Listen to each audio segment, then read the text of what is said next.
Hello dear student, welcome to GK power up. आप सभी का स्वागत है एक और नई वीडियो में। इस वीडियो में हम बात करने वाले हैं एसबीआई क्लर्क और आईबीपीएस क्लर्क के मेंस में, जो कि हमारा इंपॉर्टेंट सेक्शन हो रहा है जनरल अवेयरनेस, जिसमें हम डिस्कस करेंगे banking general awareness, current affairs, news, MCQs plus static, जो भी हमारा जनरल अवेयरनेस में पूछा जाता है और बिल्कुल एग्जाम पॉइंट ऑफ व्यू से हमारा कंटेंट होने वाला है। और जो कि आईबीपीएस पीओ के नोटिफिकेशन में जो भी नया कंटेंट या नया पैटर्न देखने को मिला है सिलेबस में, ठीक है, नए नोटिफिकेशन के अनुसार, तो उस ही तरीके से हम इस वीडियो को कवर करने वाले हैं दोस्तों। तो आशा करता हूँ आपको ये वीडियो बहुत पसंद आया होगा। लास्ट तक इस वीडियो को और इन्फॉर्मेशन को बहुत आसानी से और अच्छे से देखिए। चलिए शुरू करते हैं। सबसे पहली न्यूज़ जो हमको इम्पोर्टेंट है, और क्वेश्चन कैसे तरीके से पूछे जाएंगे, ये क्वेश्चन बार-बार और इस इन्फॉर्मेशन के ऊपर बार-बार पूछा जा रहा है। अब यहाँ से इन्होंने 2 पैरामीटर्स कवर कर लिए। ठंडे दिमाग से, आसानी से और शांति से समझते हैं क्या चीज़ है। देखिए, हमारे देश में यह पोर्ट बना है, ठीक है? विंझिज़म पोर्ट है, ठीक है? केरला में बना है। आप लोगों में से बहुत सारे बच्चों को पता होगा, नहीं पता है तो याद रख लीजिए। विंझिज़म पोर्ट है, ये हमारे भारत देश के लिए बहुत ही इम्पोर्टेंट पोर्ट होता है, ठीक है? कभी भी पोर्ट्स आते हैं न्यूज़ में तो बिल्कुल उसको अपने को याद रखना ज़रूरी है। ऐसे ही कुछ पोर्ट्स हैं, और एक यहाँ पे एमओयू साइन हुआ है, तो मैं आगे आने वाले कुछ स्लाइड्स में आपको समझाने वाला हूँ। चलते हैं इस खबर के ऊपर में। देखिए, अब विंझिज़म पोर्ट तो बन गया भैया, लेकिन अभी अपने को देखने को मिलता है कि आईबीपीएस का जो एग्ज़ामिनर है, जो जनरल अवेयरनेस के जो फैकल्टीज़ होते हैं, एग्ज़ाम सेटर, तो वो क्या बोलते हैं कि चलिए सबसे पहले हमें ये बताइए कि ये जो पोर्ट होता है, ये डेवलप किसने किया?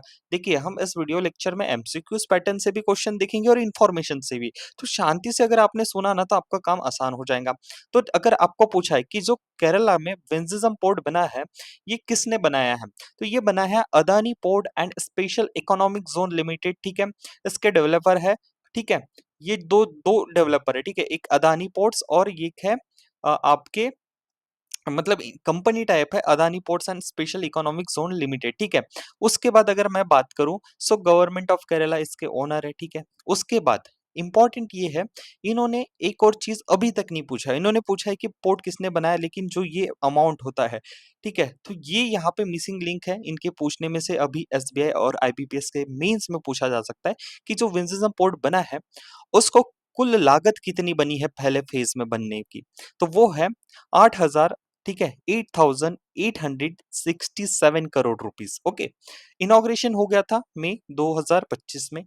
अब अगर मैं बात करूं, तो इसमें एक और चीज होती है। देखिए, कभी भी कोई पोर्ट बनता है या कोई भी चीज होती है जिसमें टाई अप वाला मामला होता है, और स्पेशली वो हमारे भारत सरकार की तरफ से होता है, सो बहुत ही इंपॉर्टेंट होता है। ये आईबीपीएस का पैटर्न है, नया पैटर्न है, ठीक है। सो IIT Madras, right, so important है, 3 स्टार क्वेश्चन याद रख लीजिए।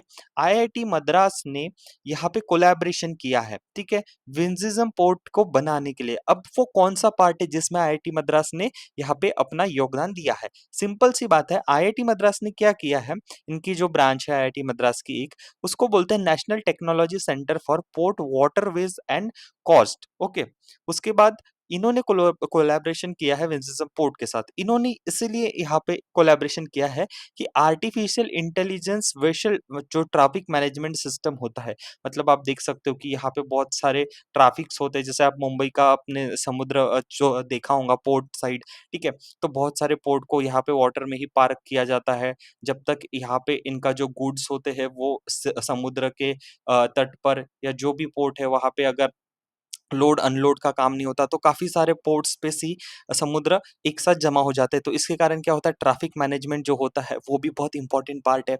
उसके बाद ये इंडिजिनियस, इंडिजिनियस का मतलब क्या है कि स्व स्व खुद से बनाया हुआ, हमारे भारत देश में बना हुआ सॉफ्टवेयर है, जो मॉनिटर करेगा मैरीटाइम ट्रैफिक ऑपरेशंस को और इनके मेंटेनेंस को, राइट। सो याद रखिए, विंझिज़म पोर्ट, ऑल अबाउट विंझिज़म पोर्ट। चलिए, अगली जो इन्फॉर्मेशन है, देखिए, क्वेश्चन एसबीआई क्लर्क और आईबीपीएस क्लर्क में इस तरीके से पूछे जाते हैं कि यहाँ पे आपको फंसाने के लिए सेंटेंस देता है, और असली इन्फॉर्मेशन और असली जो फोकस है हमको एक चीज पे करना चाहिए। देखिए, पढ़ना कैसे, सबसे पहले आपको सबसे पहले क्वेश्चन पढ़ना है इत्मीनान से, शांति से।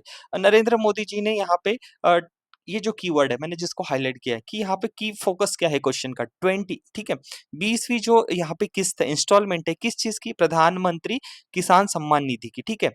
इसको वाराणसी से इन्होंने डिसबर्स किया। अब अपने को ना ये वाला जो पार्ट है वाराणसी से किया, ये कुछ इंपॉर्टेंट नहीं है, लेकिन क्वेश्चन क्या पूछा है सीधा सीधा कि कितनी अमाउंट की जो किस्त है वो प्रधानमंत्री मोदी जी ने यहाँ पे लॉन्च की थी। खत्म क्वेश्चन। चलिए आंसर देख लेते हैं। इसका जो आंसर है ऑप्शन नंबर ए, कितना है?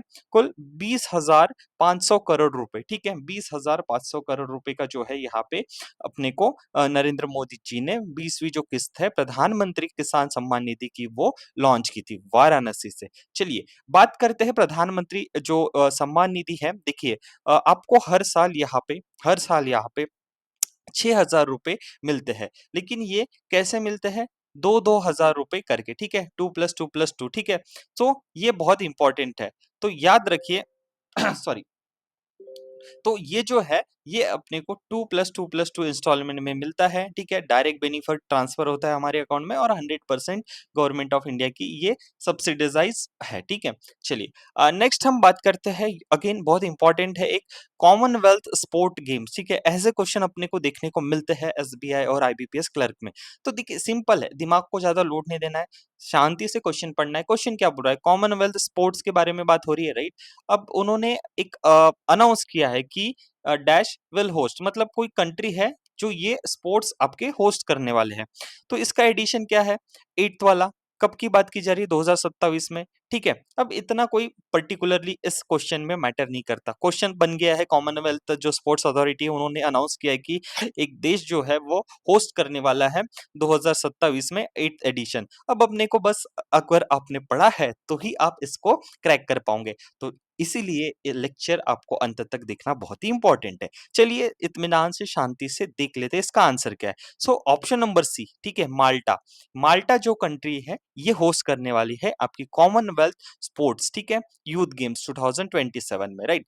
देखिए ये भी एक नया पैटर्न देखा जा रहा है आईबीपीएस जो हमारा क्वेश्चन सेटर है, ठीक है, जो क्वेश्चन सेट्स हो रहे हैं आजकल कि कोई गवर्नमेंट की स्कीम एक्सटेंड हो रही है, ठीक है, उसके ऊपर बहुत ही इंपॉर्टेंट है वो पूछना, और उस स्कीम का पूरा नाम भैया वो पूछा जा रहा है आजकल। तो देखिए प्रधानमंत्री, ठीक है, ई ड्राइव जो स्कीम है इसको एक्सटेंड दिया गया। हमारा जो था एक्सटेंशन जो मैंने बोला था कब तक दिया गया है, ये इंपॉर्टेंट है, 2028 तक, बराबर। ये अपन ने समझ लिया कि मार्च 31 2028 तक प्रधानमंत्री electronic drive revolution in innovative vehicle enhancement, ये जो स्कीम है इसको हमने एक्सटेंशन दे दिया है। ओरिजिनल डेट क्या थी? एक्सटेंशन मतलब जब से वो योजना शुरू हुई थी 31 मार्च 2026 को एंड होने वाली थी, एक्सटेंड होके 2028 तक की गई है। टोटल जब ये स्कीम आई थी तो इसका आउटले बजट था 10,900 करोड़ रुपीस। अब आपको दो चीज याद रखना है, एक्सटेंड कब तक हुई है, आउटले, और तीसरी जो चीज है प्रधानमंत्री ई ड्राइव का फुल फॉर्म, क्योंकि ये पूछा जा रहा है। जैसे प्रवाह स्कीम जो है, स्कीम मतलब पोर्टल है रिजर्व बैंक ऑफ इंडिया, तो वहाँ पे पूछा गया था कि आर का मतलब क्या होता है। तो वैसे ही अगर हम बात करें तो एक बार दोहरा लेते हैं कि प्रधानमंत्री ई ड्राइव का मतलब क्या होता है? इलेक्ट्रिक ड्राइव, ठीक है। ई ड्राइव, ई से तो आप समझ जाओगे कि इलेक्ट्रिक की बात हो रही है, डी से भी आप समझ जाओगे कि ड्राइव। थोड़ा सा कंफ्यूजन आप रिवॉल्यूशन में होंगे, आय से तो कोई यहाँ पे मसला ही नहीं है, ठीक है। सो यहाँ पे अगर बात करें तो प्रधानमंत्री electric drive revolution in innovative vehicles, ठीक है। सो ये रिवॉल्यूशन एंड इनोवेटिव को थोड़ा सा याद रख लीजिए। अगली जो स्कीम है बहुत ही इंपॉर्टेंट होती है, यहाँ पे मिनिस्ट्री आपकी भारत सरकार की जो department of drinking and water and sanitisation, ministry of Jal Shakti है, उसके अंतर्गत यहाँ पे एक स्कीम है, इसको भी एक्सटेंशन दिया है। कब तक? 2028 तक। सो याद रखिए अभी दूसरी स्कीम की बात कर रहे हैं जिसको एक्सटेंशन मिला है, लॉन्च हुई थी ये जो स्कीम, हर घर जो जल जीवन मिशन हमने लॉन्च करने का विजन जो हमारे देश में लाया गया था, हर घर तक स्वच्छ पीने का पानी पहुंचाना, 2019 इसकी लास्ट लॉन्चिंग डेट थी, और 2028 इसकी लास्ट एक्सटेंडेड ईयर है, ठीक है। पेरेंट मिनिस्ट्री किसके अंडर आती है? मिनिस्ट्री ऑफ जल शक्ति। ओके, तो दोस्तों इस प्रकार से कुछ नया अपने को देखने को मिल रहा है कि इस प्रकार से यहाँ पे हमारे एग्जामिनेशन में सवाल पूछे जा रहे हैं और एग्जाम रेलेवेंट यहाँ पे ये कंटेंट आपको दिख रहा है दोस्तों। ये भी बहुत इंपॉर्टेंट चीज़ है। देखिए पिछले साल का जो बजट आया था, अभी हाल ही में आईबीपीएस ने एक एग्ज़ाम कंडक्ट कराया है जिसमें पूछा गया था कि भारत में डिफेंस का बजट कितना है? तो ऑफ कोर्स ये चांसेस है कि बजट आने के पहले आपके एग्ज़ामिनेशन होने वाले हैं। तो ये याद रख लीजिए कि कौन से बजट, कौन से मिनिस्ट्री, कौन से डिपार्टमेंट को सबसे ज़्यादा पैसा गया है, किसको कितना गया है। तो ये जो आंकड़े जो है ये जो है इंडियन लैक्स करोड़ में है, मतलब 6 लाख 8 समथिंग करोड़। तो आपको ये अगर आंकड़ा भी याद है, अगर आपको फुल्ली याद नहीं है, तो डिफेंस को आप देख सकते हैं कि सबसे ज़्यादा गया है, राइट? डिफेंस को सबसे ज़्यादा पैसा गया है। डिफेंस के बाद किसको गया है? नंबर 1 पे रहा है डिफेंस, ठीक है? नंबर 1 पे रहा है डिफेंस। नंबर 2 की अगर बात करें तो सबसे ज़्यादा पैसा कितना गया है? 2,87,000 करोड़ के, मतलब 2.8, ठीक है? उसके बाद रेलवेज़ को इतना पैसा गया है, ठीक है? उसके बाद होम अफेयर्स। तो आपको अगर बात किया जाए तो डिफेंस हो गया। एजुकेशन का एक बार देख लीजिए, 1.28 लाख करोड़ रुपीस, ठीक है। एग्रीकल्चर 1.37 लाख करोड़ रुपीस, ठीक है। तो ये कुछ है। Rural development 1.9 lakh crore rupees. तो ये जो है, ठीक है, ऐसे यहाँ पे बजट में पूछा जाता है। टोटल एक्सपेंडिचर इस साल के बजट का था 50.65 लाख करोड़ रुपीस। तो एक बार स्क्रीन को पॉज कीजिए और यहाँ से, ठीक है, यहाँ से आप पढ़ना शुरू कीजिए। ये आपके इंफॉर्मेशन के लिए ही स्लाइड लगाई गई है। जो डिफेंस है, उसके बाद एजुकेशन है, एग्रीकल्चर है, ठीक है, तो रेलवे है। एक बार नजर घुमा लीजिए, ठीक है। तो ये बहुत ही इंपॉर्टेंट होता है दोस्तों। बहुत ही इंपॉर्टेंट न्यूज़ है। श्री मोहनलाल जो मलयालम एक्टर है, ठीक है, तो इनको इस साल का जो दादा साहेब फाल्के प्रेस्टिजियस अवार्ड होता है हमारे फिल्म इंडस्ट्री के लिए, जो रिमार्केबल इनकी सिनेमैटिक जर्नी रही है, इनके पिक्चरों के माध्यम से जो जनरेशन है उनको इन्होंने इंस्पायर किया है, ठीक है।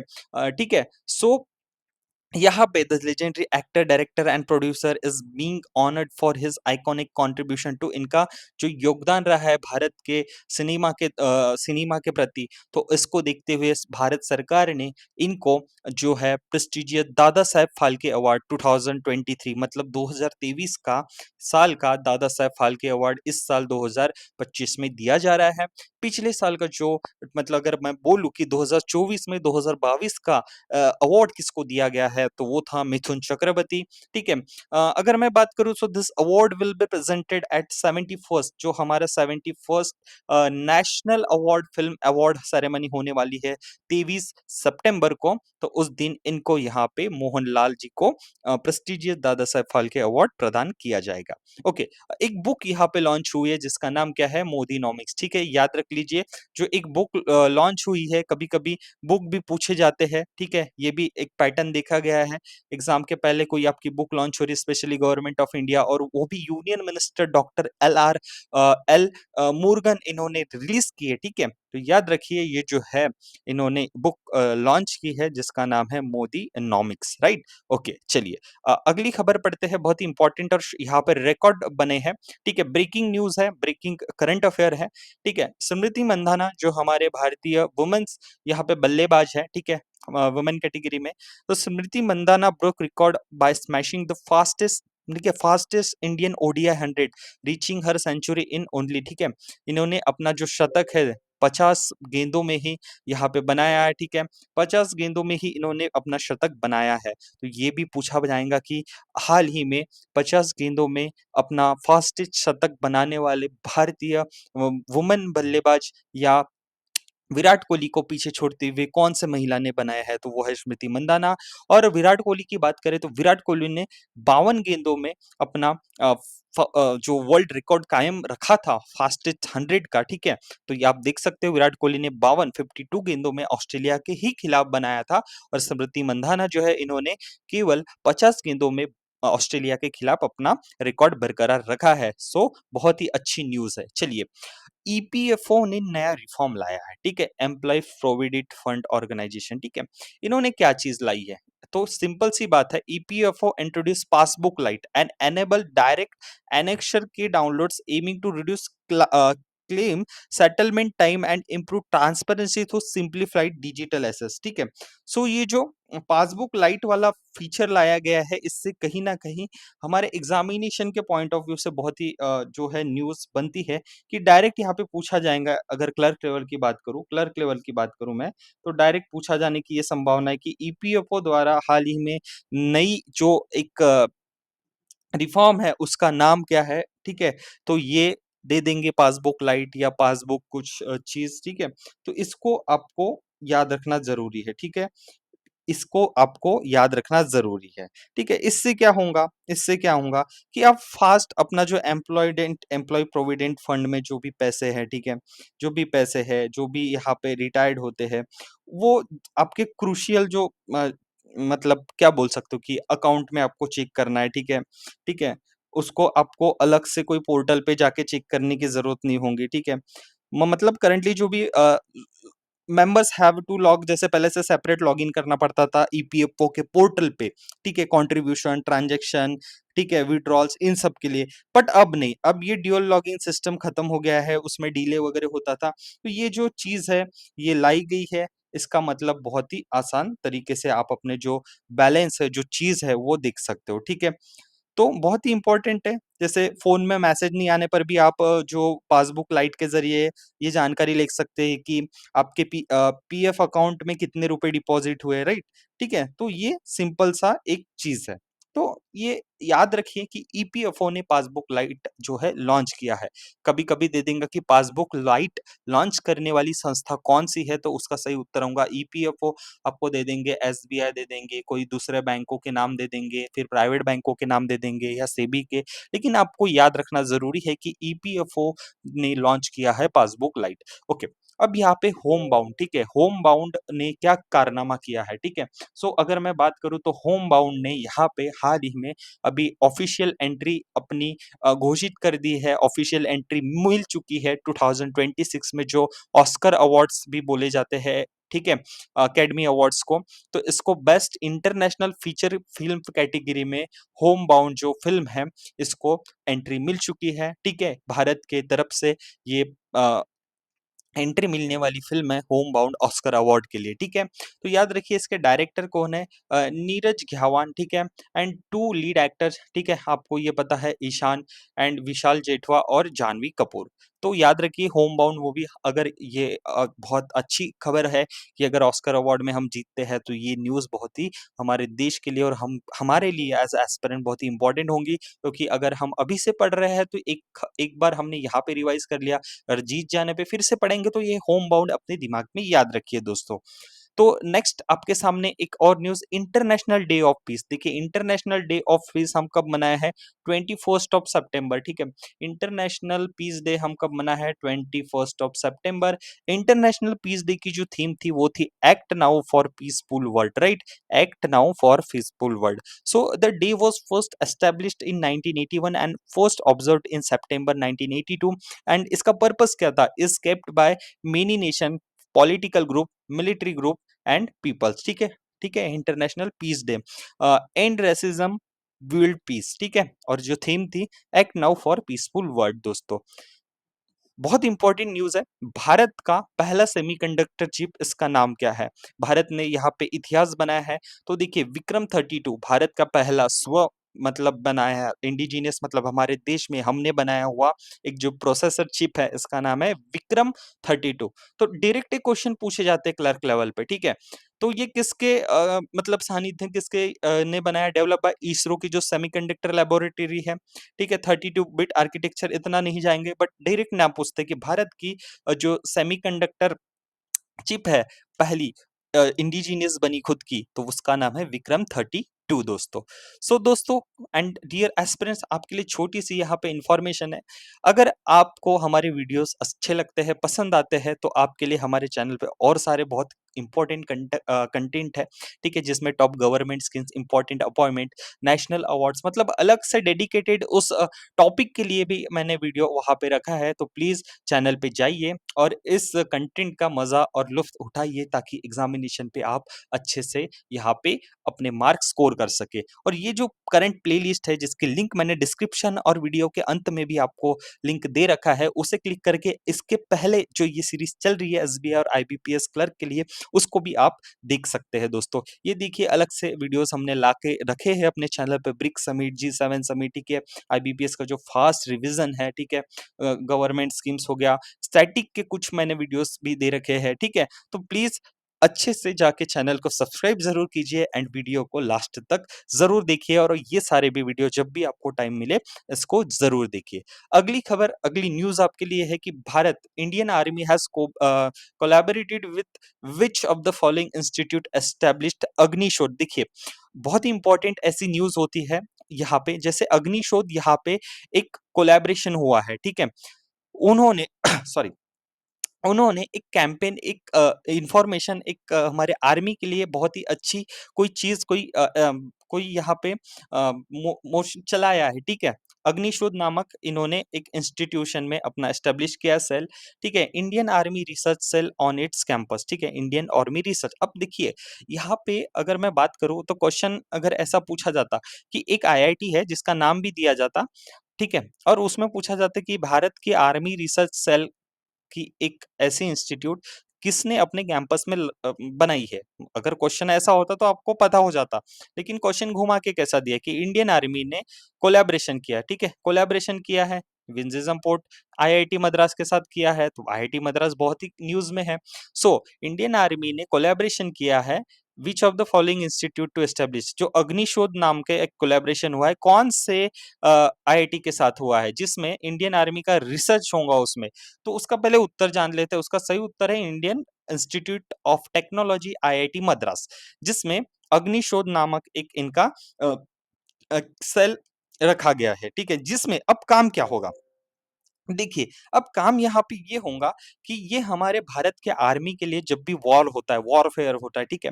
उसमें हमारे आर्मी के लिए टेक्नोलॉजी, ठीक है, टैक्टिक्स इज़ाद करेंगे। जैसे हमारी आर्मी, हमारे आर्मी के भाई लोग जब युद्ध लड़ते हैं, तो उसमें और अच्छी से अच्छी टेक्नोलॉजी हमारे देश में बनी हुई, हमारे आर्मी के भाइयों के लिए, ठीक है, जवानों के लिए, ये जो अग्निशोध पूरा प्रोग्राम चलाया जा रहा है, ये सेल इंडियन आर्मी का रिसर्च सेल है, इसके द्वारा उन तक पहुँचाया जाए, ताकि वो दुश्मनों से एक कदम आगे रहे। तो आईआईटी मद्रास बहुत इम्पोर्टेंट आईआईटी हो रही है इस बार, तो याद रखिए, ये सारे कोलैबोरेशन बहुत सारे मैक्सिमम गवर्नमेंट के साथ कर रही है। चलो, बहुत ही इम्पोर्टेंट है ये, अगर मैं बोलूँ तो 5 स्टार क्वेश्चन हो जाता है। देखिए, क्या चीज़ है? देखिए, ब्लू पोर्टल इनिशिएटिव लॉन्च किया है हमारे भारत देश ने, किसके साथ मिलके? Food and agriculture organisation of united nation, ठीक है? यूनाइटेड नेशन, ठीक है? जिसका मैं अगर हेडक्वार्टर बात करूँ तो इटली में है, जहाँ पे भी फूड ऑर्गेनाइजेशन की बात हो रही है, उसका जो हेडक्वार्टर होता है, वो इटली में होता है। ब्लू पोर्ट्स इनिशिएटिव क्या चीज़ है? ऐसे चीज़ बहुत बार हमारे एग्ज़ामिनेशन में डायरेक्ट पूछे जाते हैं। शांति से दिमाग को शांत रखिए, एक गहरी साँस लीजिए और इस इन्फॉर्मेशन को समझिए। सबसे पहले मैं बात करता हूँ ब्लू पोर्ट इनिशिएटिव क्या होते हैं। सो ब्लू पोर्ट इनिशिएटिव एक ऐसी चीज़ होती है जो प्रमोट करती है ट्रांसफॉर्मेशन ऑफ मराइन। देखिए, पोर्ट का मतलब क्या हो जाता है? समुद्र के तट पे, ठीक है? जहाँ पे जहाज़ वगैरह, वहाँ पे इकोनॉमी बनती है, इकोनॉमी बूस्ट होती है, उसके आजू-बाजू जो लोग रहते हैं, वो डिपेंड रहते हैं समुद्र की जो भी कोस्टल एरियाज़ होते हैं, ठीक है? उनकी जो सोशल, इकोनॉमिक, एनवायरमेंटली सस्टेनेबली जो होती है, वहाँ के मछुआरे होते हैं, आजू-बाजू वाले लोग होते हैं, तो वैसे ही ब्लू पोर्ट इनिशिएटिव क्या करता है? प्रमोट करता है, ट्रांसफ़ॉर्म करता है, जो मराइन लाइफ़ होती है, कोस्टल एरिया में जो रहने वाले लोग होते हैं, वहाँ की इकोनॉमी उनसे ही चलती है, और एनवायरमेंटली सस्टेनेबल एरियाज़ की बात हो रही है, ठीक है? सो यहाँ पे अगर मैं बात करूँ तो सबसे इम्पोर्टेंट क्या हो रहा है? फिशिंग पोर्ट्स के बारे में बात हो रही है, ठीक है? फिशिंग पोर्ट के बारे में बात हो रही है इन अ मैरीटाइम इंडस्ट्री, राइट?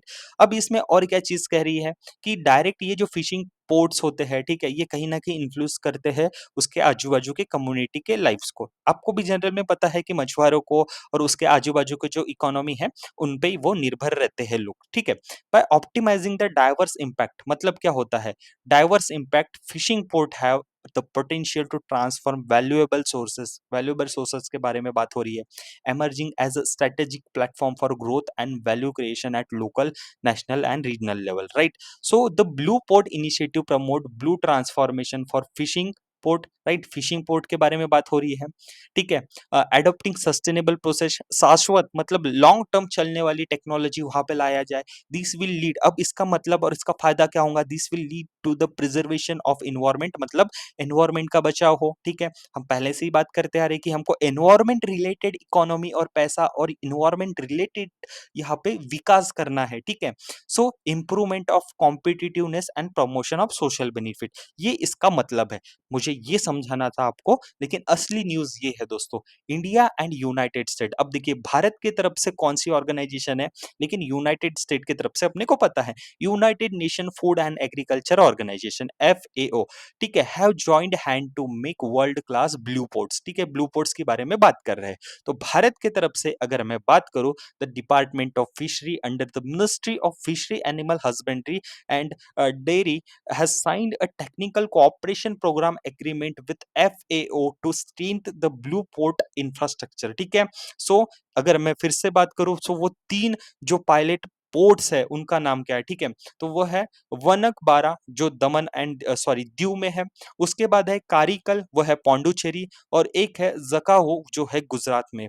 ये अप्रूव हुए हैं मिनिस्ट्री ऑफ जो आपकी फिशरी है उसके तरफ से, और टोटल बजट कितना दिया गया है इन ब्लू पोर्ट्स को बनाने का, वो है आपका 3,69,008 करोड़ रुपीस, राइट। सो बहुत ही इंपॉर्टेंट यहाँ पे न्यूज हो जाती है।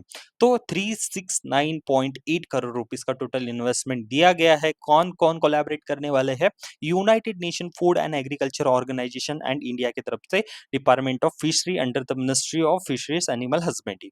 बहुत ही इंपॉर्टेंट न्यूज है, फिर से एक बार देखिए जिस तरीके से ये पॉइंट कर रहा है छोटू, तो यहाँ पे ये भी 3 स्टार न्यूज हो जाती है। देखिए फिर से मैंने बोला था कि एक्सटेंशन हो रहा है गवर्नमेंट स्कीम्स का, तो यहाँ पे अलग से कमीशन है, नेशनल कमीशन फॉर सफाई कर्मचारी। नेशनल कमीशन फॉर सफाई कर्मचारी का बात करूं तो टेन्योर एक्सटेंड कर दिया है 3 साल के लिए, फ्रॉम अप्रैल 2025 से मार्च 2028 तक। तो पहली स्कीम हमने कौन सी देखा था, ठीक है, पहली स्कीम ये दिखाता था प्रधानमंत्री ई ड्राइव, ठीक है, प्रधानमंत्री ई ड्राइव। प्रधानमंत्री ई ड्राइव के बाद अगर मैं बात करूं आपसे, उसके बाद कौन सी एक जो स्कीम है, तो प्रधानमंत्री जल जीवन, ठीक है, जल जीवन, ठीक है, जल जीवन मतलब हर घर नल वाली, और ये हुए एक नेशनल कमीशन, ठीक है, नेशनल कमीशन फॉर सफाई कर्मचारी, ठीक है। तो ये जो 3 स्कीम है भैया, ये यहाँ पे जो है गवर्नमेंट का 2028 तक एक्सटेंशन किया गया है, ठीक है, सबका साथ सबका विकास पॉलिसी के अंतर्गत। Big move for welfare of जो मार्जिनलाइज्ड सेक्शनल सोसाइटी के लोग होते हैं, जो आपको पता है हमारे देश के सुंदर, हमारे देश के एक, जैसे हम पीएमसी कर्मचारी बोल जाइए, म्युनिसिपल कॉर्पोरेशन कर्मचारी जो हमारे घर में रोज जो गार्बेज जो आते हैं गवर्नमेंट की तरफ से ले जाने वाले, ये सब जो कर्मचारी होते हैं, कहीं न कहीं इनका बहुत अहम योगदान होता है सफाई के लिए। तो इन लोगों के लिए भी ऐसी जो स्कीम है, ये यहाँ पे आपकी लाई गई थी। ठीक है, टोटल कॉस्ट किया था इस स्कीम का 50.91 करोड़ रुपीस। बस याद रखिए एक्सटेंशन कब तक दिया गया है, 2028। अब देखिए क्या होते हैं, बहुत सारे ईयर्स डिक्लेयर होते हैं, बहुत बार एग्जामिनेशन में पूछा गया है। अब देखिए ये पिछले बार पूछा गया था, लेकिन इसके साथ यूनाइटेड नेशंस ने और बहुत सारे ईयर्स को ना यहाँ पे बताया कि अगले साल हम कौन सा ईयर मनाने वाले हैं। So international years of cooperative, जिसकी थीम क्या थी, cooperative build a better world, और यूनाइटेड नेशंस ने international year of glacier preservation को भी डिक्लेयर किया है।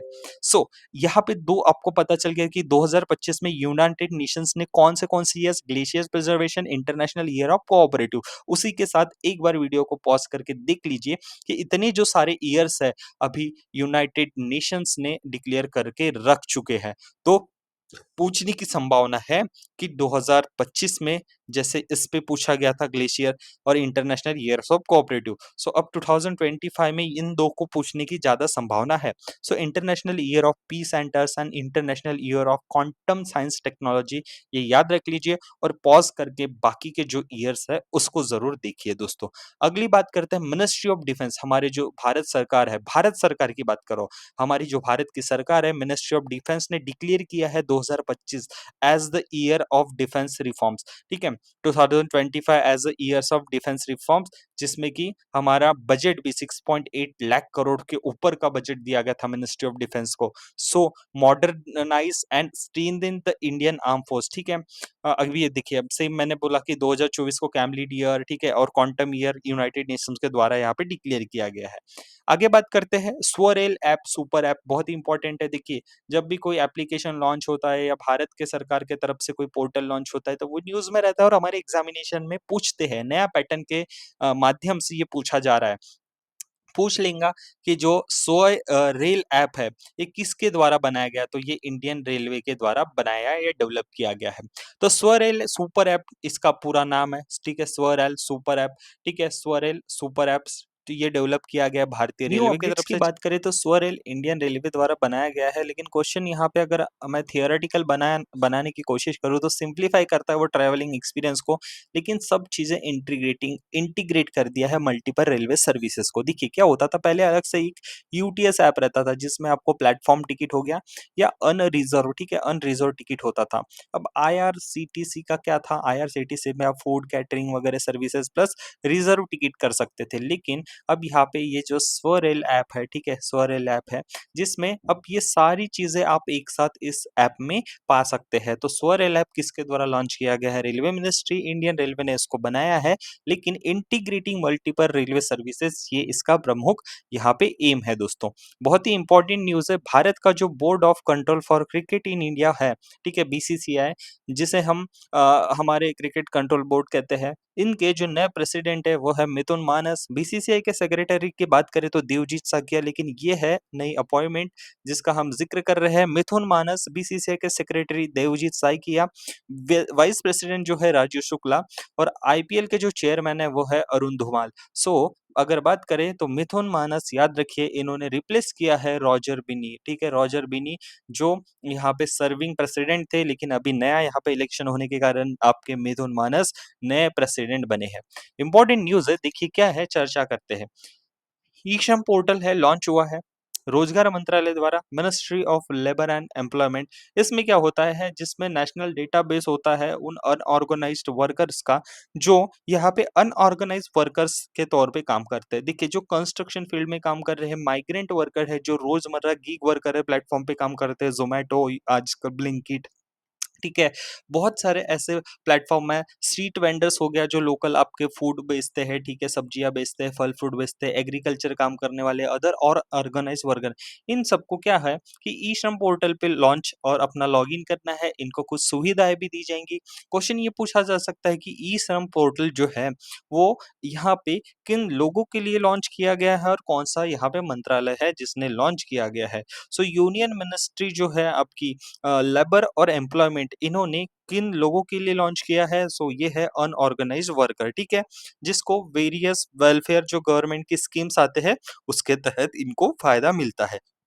अब जो नया पैटर्न है उसके तहत क्या देखने को मिल रहा है कि देखिए जैसे आपको सॉरी, पता है आयुष्मान भारत योजना है उसके तहत आपको आभा कार्ड मिलता है, आयुष्मान भारत कार्ड। सो क्या कर रहा है आजकल एग्जामिनर, डिजिट पूछ रहा जा रहा है, ठीक है। तो वैसे ही अगर मैं बोलूँ कि यहाँ पे ये जो श्रम पोर्टल है उस पे अगर कोई लॉगिन होता है, उसका सब कुछ वेरीफाई प्रॉपर हो रहा है, तो यहाँ पे ई श्रम कार्ड बन रहा है। ई श्रम कार्ड का मतलब क्या होगा कि आपका एक यूनिवर्सल अकाउंट नंबर बन जाएगा। अब वो अकाउंट नंबर कितने डिजिट का है, हो रहा है, ये भी पूछा जा रहा है। तो याद रखिए 12 अंकों का आपका ई श्रम कार्ड का डिजिट नंबर होता है दोस्तों।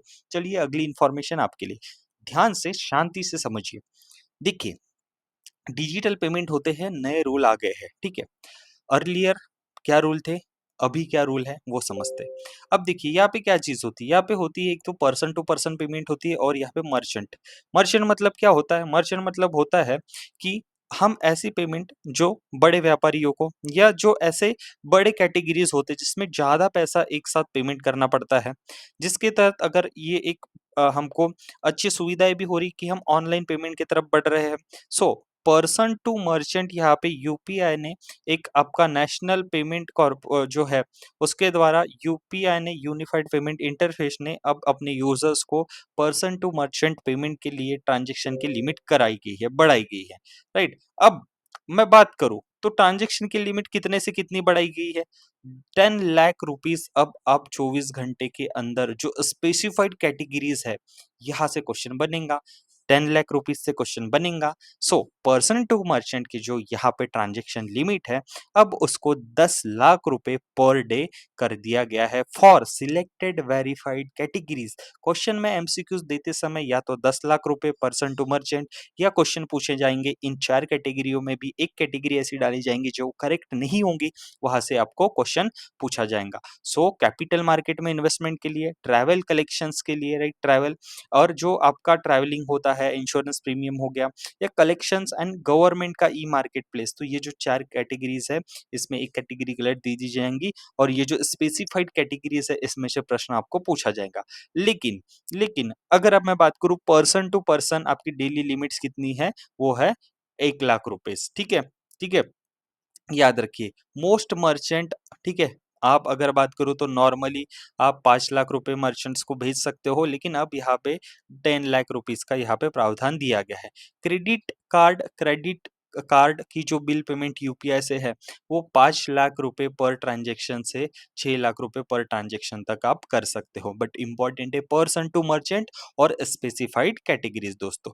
चलिए, यहाँ पे एक स्कीम लाई गई है, कौन सी? यहाँ पे अस्मिता लोन स्कीम। तो लोन की स्कीम है, उसमें से भी एक स्पेसिफाइड वर्ड दिया गया है, collateral free loans to women entrepreneurship. तो जो यहाँ पे आपका जो सूक्ष्म एवं लघु उद्योग मतलब क्या होता है, एमएसएमईज। ठीक है, एमएसएमईज। ठीक है, एमएसएमईज। ठीक है, जो माइक्रो स्मॉल माइक्रो आपके मीडियम स्मॉल एंटरप्राइजेस होते हैं। ठीक है, जिसमें वुमेन्स आपको चाहते हैं कि वो अपना कोई बिजनेस खड़ा कर सके। ठीक है, वो भी एक समाज के फाइनेंशियल इंक्लूजन तबके में आ सके, उनका भी आर्थिक विकास हो। तो ऐसे टारगेटेड वुमेन्स ऑडियंस यहाँ पे जो है इस स्कीम के तहत जो एंटरप्रेन्योर है, ठीक है, उनको बहुत सारा फायदा हो इस स्कीम के तहत और उनको विदाउट कोलैटरल फी, मतलब जो बोला ना मैंने कि कोलैटरल फ्री लोन, ये एक स्कीम की यहाँ पे बहुत खासियत है। तो एसबीआई स्त्री शक्ति पैकेज के अंतर्गत वुमेन एम्पावरमेंट के ऊपर ध्यान रखा गया है। जो वुमेन्स बिजनेस करना चाहते हैं, जो एमएसएमई में एनरोल होना चाहती है, सूक्ष्म एवं लघु उद्योग, ठीक है, जिनको कंसेशन दिया जाएगा, काफी मात्रा में इंटरेस्ट कम रहेगा, कोलेटरल फ्री लोन रहेंगे और यहाँ पे उनके लिए नारी शक्ति डेबिट कार्ड अलग से लाया गया है और अस्मिता लोन स्कीम बहुत ही इंपॉर्टेंट है। भारत की एग्रीकल्चर की एक कंपनी है जो यूरिया बनाती है।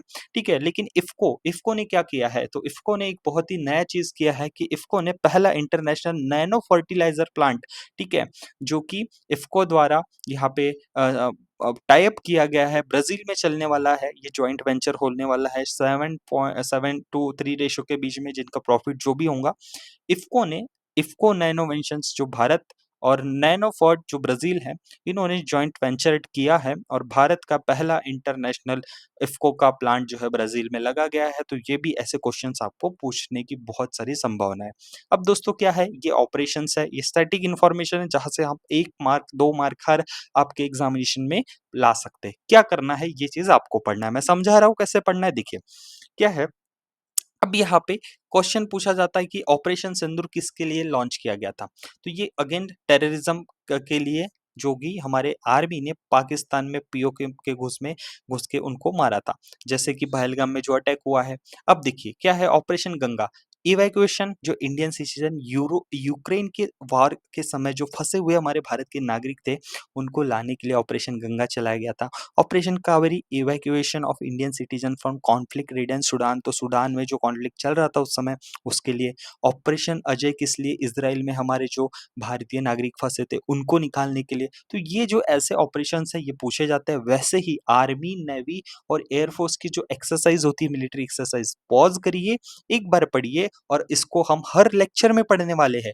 आज पढ़ लेते हैं आर्मी का। तो देखिए स्वयं प्रीति जो हमारी एक्सरसाइज होती है इंडिया और बंगाल के साथ होती है, शक्ति जो होती है भारत और फ्रांस, गरुड़ शक्ति इंडोनेशिया, देखिए शक्ति और गरुड़ शक्ति, तो यहाँ पे कंफ्यूजन करने वाली एक्सरसाइज है। धर्मा गार्जियन भारत और जापान, ऑपरेशन खंजर जो होता है किर्गिस्तान, एक्वेरिन होती है मालदीव्स, नोमैडिक एलिफेंट मंगोलिया, सूर्य की किरणें किधर से आती है? नेपाल। नेपाल किधर है? ईस्ट में। ईस्ट से हमारी कौन सी आती है किरणें? सूर्य। तो एक ट्रिक है, सूर्य किरण कहाँ से आती है? नेपाल से। इंदिरा रशिया, लैमिते सियाचिल्स, मित्र शक्ति श्रीलंका, मैत्री थाईलैंड, युद्ध अभ्यास यूनाइटेड स्टेट, वज्र प्रहार जो स्कीम्स है हमारी यूनाइटेड स्टेट। कल हम कवर करेंगे नेवी, अगले दिन फोर्स, एयरफोर्स। ऐसे ही हम रिपीट करेंगे, लेकिन आपको गो थ्रू करना है इस जो एक्सरसाइज है इसके द्वारा दोस्तों। अंत में जाते-जाते मैं एक चीज़ कहना चाहूँगा, आपके लिए बहुत ही अच्छी खबर है यहाँ पे। अगर आपको हमारे लेक्चर की पीडीएफ या अन्य कोई गवर्नमेंट जॉब से रिलेटेड अपडेट हो, ठीक है? या डेली करंट अफेयर्स हो जो मैं अपने टेलीग्राम चैनल पे पहले डाल देता हूँ, इससे आपको फास्ट अपडेट चाहिए तो प्लीज़ लिंक में डिस्क्रिप्शन में मैंने लिंक दे रखी है टेलीग्राम चैनल की, उसको जाके क्लिक कीजिए, हमारे टेलीग्राम चैनल से जॉइन होना मत भूलिए, ठीक है? और ये जो है चैनल है, यहाँ पे मैंने बहुत सारे अन्य प्लेलिस्ट भी डाले हैं। सो अगर आप हमारे चैनल पे नए हैं तो प्लीज़ चैनल को सब्सक्राइब करना मत भूलिए, लाइक करना मत भूलिए इस छोटे से वीडियो को, एंड बेल आइकॉन प्रेस करके रखिए ताकि जब भी कोई नई वीडियो आए तो आप तक पहले पहुँचे। आशा करता हूँ ये वीडियो आपको ज़रूर पसंद आई होंगी। Thanks for watching, don't forget to like, comment and share.